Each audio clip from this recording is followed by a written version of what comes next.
What's going on, everybody? Average Arcader here, coming at you with another base review. Today we're going to be taking a look at Secret Base by BBB Studios. I normally like their bases. They normally do a good job, and this one is okay. But let's go ahead and get into some of the features. It doesn't have that many, but it's set up kind of nice.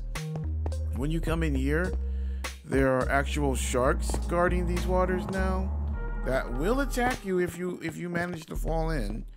Let me see.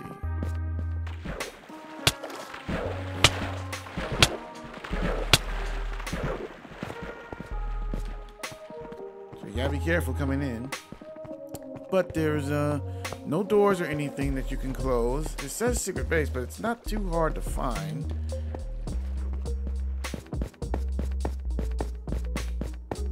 First level, you know, showing off some of their advertisements, places you can find them, and you've got some storage up here and crafting tables. So if you wanted to go out there, gather some stuff, come back here, quickly do some quick crafting and or storage, you're fine. You don't have to go all the way down. That's actually decently clever. There's a lot of bases that have a very long, drawn-out engines, and it's like, hey, I just want to really run quick, put something here and go back out. You know, that'd be fine. Going down here, there's really only 2 levels once you get into the actual base. This level looks nice, but it's mostly storage with some beds. Now there are a lot of beds, I must give them that, but as you can see, a lot of dark areas and mobs do spawn, so you'll have to definitely have to light the areas up. But as you can see, this little room here does have beds, a good amount, and there's another room in the next level with beds, so you'll have plenty of beds for you to bring people in. So this can support multiple people. It just doesn't have too much of the other stuff that you would hope to see in a base map. Again, more storage.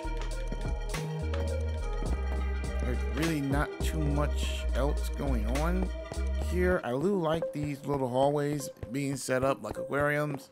I happen to be a big aquarium fan, so I do like that. As you can see, again, more storage. There's nothing else really going on. There is a spawner in here. I believe it's I want to say it's a skeleton spawner, and you can then, you know, farm them.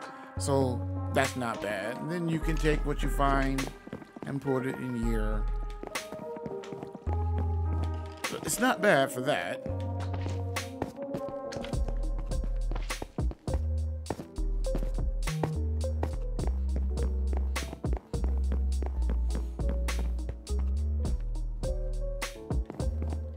So as you can see, not too much going on in this level. It is cool to have that spawner because then you can basically, you know, farm for arrows, bones, bows.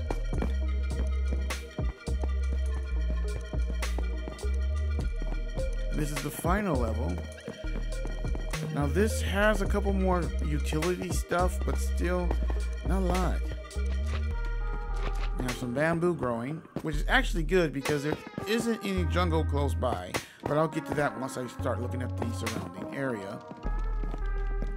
Most of this is decoration, which I don't understand. They have a fake bed here, which just doesn't make sense to me because they have real beds in here. And they're like, well, you got real beds, why put a fake bed in there? They could have turned that into like a, you know, little farm area for something else. Or put a couple workstations in there, maybe a chanting room. I guess this is supposed to be a decorative kitchen, and there's a lot of decoration. It's nice that it has watermelons. Like I said, it's nice that it has watermelons, and it's nice that it has bamboo, because normally you gotta go to a jungle to get that, and for some strange reason, sometimes jungle is really hard to find. Unless you get a seed that has it really close by, normally you're gonna have to go quite a ways to get to jungle. I don't know why it's set up like that, but sometimes it is. But continuing on, here we kind of have like a smelting crafting area. Nothing too elaborate, no automatic ones.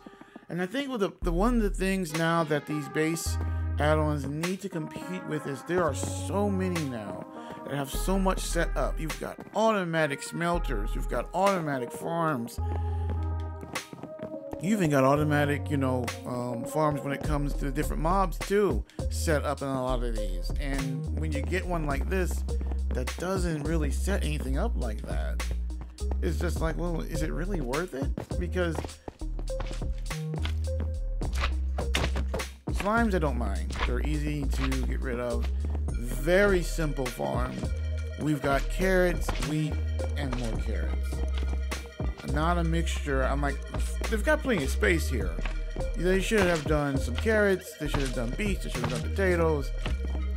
Do all of them, because you can fit them all in here. I like that it has a little farm area, but again, that's pretty much it. It's kind of reaching the end of the road here with this. And then we're back up. That's pretty much all for the base. I said it functions. You can fit a good amount of people in here. You'd have to make your own mine because there's no mine set up, so you'd have to make your own, which wouldn't be hard. But again, I kind of deduct points from that when they don't set up a mine area, because then we have to tear apart the base that they made for us to get a mine area, which you'd have to do in one of these side corners down here. That's what I would recommend.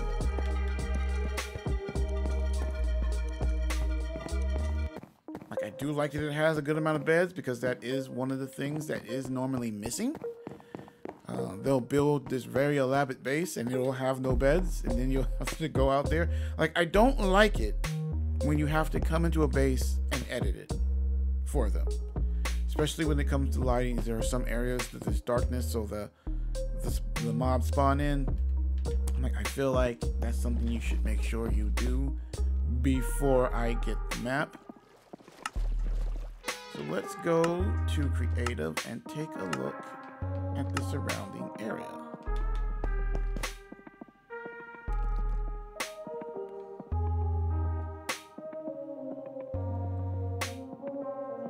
Now this surrounding area is mostly different forests and mountain. A lot of mountain. We do have some villages not too far away, as well as a lot of damaged portals. Just in this little surrounding area, and I mean this little circle around that I see, there are damaged portals all over. Some of them you can't see because they're not big, but if you get up close to them, they still have their chest. As you can see, there's one here. There's one right over there. I'm not sure if you can see that on, but there's one like right there where my crosshair is. And then there's more scattered in between trees. Some of them you can't see as from up this high because they're not as tall, but the chest in there is there. So you have a lot of startup gear. There's two close by villages, one over there, another one over on the other side of the mountain right there. And then there in the surrounding area, as you can see if it's showing up, there's another one just not too far from there. But this is mostly different forests and mountains. Birchwood forest, spruce, a little bit of plain, because you're kind of in a little plain biome right here where the base is. But after that, it just basically all turns into mountain. It goes on in mountain for a while. So if you want to build in mountain or forest, it's here and not too far from the base. Like I said, there are some flatter locations. As you can see, there's a little bit of plain biome right here. So if you wanted to build your own little thing close to this base, you could. But I mean, I wouldn't say that it's a straight up like really well put together secret base. It's more just a base. Like, it would have been cool if they had set up like a door like a rock door that you can open and close, and it doesn't look like a base when you're there. There are many like that. All in all, I would not say this one is particularly worth it. It's not the fact that I think it's really, really bad. I just think it's kind of mediocre when it comes to the bases. Especially from this studio. This studio has a lot of really nice bases out there that cover a lot of all the different things you would need. And I'm thinking now, like, if you're going to pay for a base, you need to pay for one that is perfectly set up, has everything you need. There's no enchanting room. There's no potion rooms. There's no, netherroot farms. There's no mine set up. I'm like, you've got beds. I say it is a functioning base because it has beds, it has workstations, it's smelting, and it's ready to go. It even has a skeleton farm. That's okay. It's functional, so it does qualify as a base, but I just don't think it's worth it compared to other options out there. All right, guys, that's going to be it for today. I am back to doing these. I'm going to be doing these more regular. A lot of people ask for the base reviews to come back, so I'm going to try to keep doing those each week with the ones that, because there's normally always a base map that releases each week, and I used to cover them each week, and I kind of got away from that, but I'm getting back into it because I had fun looking through these bases, and I know a lot that helped a lot of people, so I'm going to make sure to do this. Also, guys, we still have a Spotlight Studio currently. Our Spotlight Studio is Everbloom Games, so make sure to go check them out. I'll make sure to leave a link to their game list in the description. But until next time, and for more base reviews, make sure to stay here in Average Arcader. Hit that notification button and subscribe. Average Arcader out.